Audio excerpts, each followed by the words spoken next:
Je peux l'appeler le beau enseignement, bel enseignement, un enseignement très bon. Ceux-là qui étaient entrés en contact avec cet enseignement, comment est-ce qu'ils vivaient? C'est ce qu'on nous dit aujourd'hui. Ils étaient une multitude, un grand nombre, plus que ce que nous sommes aujourd'hui. Mais ils n'avaient, ça c'est une particularité, ils n'avaient qu'un cœur et qu'une âme. Ça c'est très intéressant.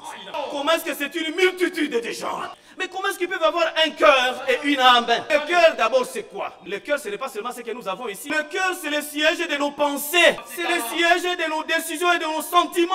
Ce grand nombre de gens, ils avaient les mêmes pensées, les mêmes sentiments. Ils avaient une même âme. La même âme c'est quoi? C'est dans l'âme où il y a notre volonté. Et c'est dans l'âme où il y a notre conscience. Ils avaient la même volonté, ils avaient la même conscience. Alors que c'était un grand nombre de gens. La multitude de ceux-là qui avaient cru n'était qu'un cœur et qu'une âme. Même volonté, même pensée, même détermination, même engagement. Ils étaient tous ensemble. Ils avaient la communion des cœurs. Ils pensaient la même chose, ils espéraient la même chose et ils vivaient ensemble. Et ça, c'était la vie de ceux-là qui avaient crié au Seigneur. Lorsque vous lisez un peu plus bas, vous allez voir qu'ils partageaient même leurs biens. Les véritables apostoliques. Mais pourquoi est-ce qu'ils avaient le même cœur? Pourquoi est-ce qu'ils pouvaient avoir la même âme? Pourquoi ils avaient les mêmes pensées? Ce que pense ma soeur, c'est ce que moi aussi je pense. La détermination de l'autre, c'est ma détermination. Ils avaient la même chaleur, la même ardeur. Pourquoi donc? Parce qu'ils avaient les mêmes seigneurs, ils avaient les mêmes dieux, ils avaient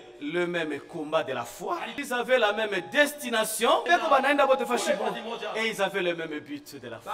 Et du coup, ils devaient s'organiser pour avoir le même cœur, la même âme. Ils n'avaient pas deux seigneurs différents. Ils n'avaient pas deux dieux différents. Ils n'avaient pas deux buts différents. Ce n'est pas que les uns allaient au ciel et les autres en enfer. Non.